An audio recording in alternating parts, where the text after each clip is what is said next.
Hai adik-adik, apa khabar? Nama saya Cikgu Damia. Adik-adik sihat? Hari ini Cikgu Damia ingin bercerita tentang keselamatan di rumah. Adik-adik tahu tak apa maksud dengan keselamatan? Keselamatan bermaksud satu keadaan terpelihara atau terhindar daripada bahaya, bencana atau gangguan yang boleh menyebabkan berlakunya kemalangan. Terdapat beberapa langkah keselamatan di rumah. Pertama, pastikan mancis atau bahan pemetik api diletakkan di tempat yang tinggi agar tidak dapat dicapai oleh kanak-kanak. Kedua, pastikan penyambung wayar tidak dibiarkan berselerak dan tidak dapat dicapai oleh kanak-kanak.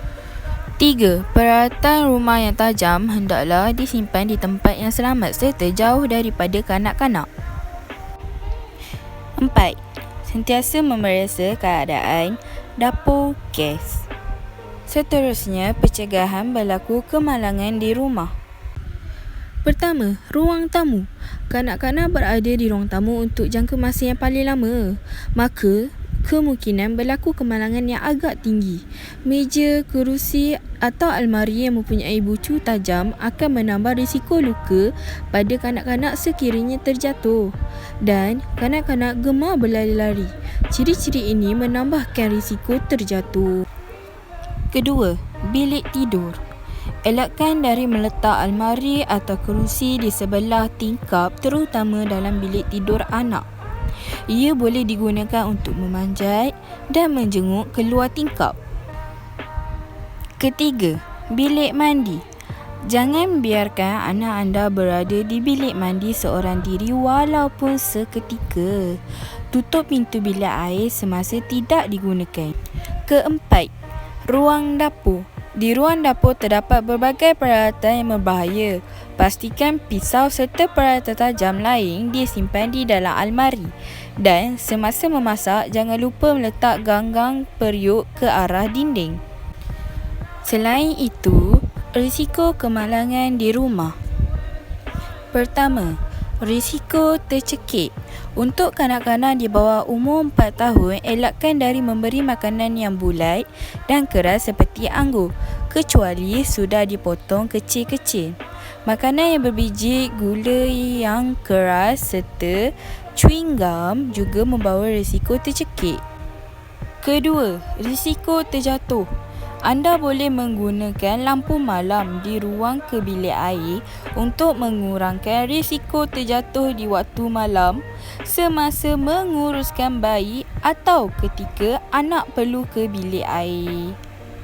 Ketiga, risiko pada ubat. Pastikan anda menyemak dos ubat sebelum memberi kepada bayi. Dos kanak-kanak berubah mengikut berat badan. Maka, tindakan berkongsi ubat untuk kesemua anak yang berlainan umur boleh mendatangkan masalah kecuali anda peka dengan pengiraan dos. Keempat, risiko racun. Minyak tanah serta racun lain seperti sabun pencuci dan sanitizer perlu disimpan di dalam bekas asal. Jangan sesekali meletakkan cecair tersebut ke dalam bekas minuman. Simpan cecair beracun di stor yang berkunci dan bukan di dapur. Terdapat beberapa kemalangan di rumah, antaranya ialah yang pertama, luka. Terdapat beberapa jenis luka. Luka lecet, luka gigitan, luka tertutup dan luka terbakar. Kedua, kecederaan mata. Tanda dan gejala kecederaan mata: sakit serta rasa tidak selesa pada mata yang cedera dan lebam di sekeliling mata. Ketiga, jatuh. Kecederaan akibat jatuh. Kecederaan organ dalaman, patah, bengkak, sakit dan cacat anggota. Terakhir ialah kebakaran.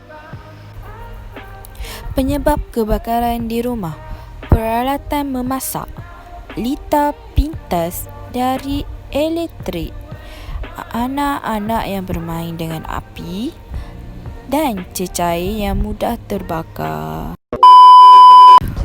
Okey adik-adik, sudah faham apa itu dengan keselamatan di rumah?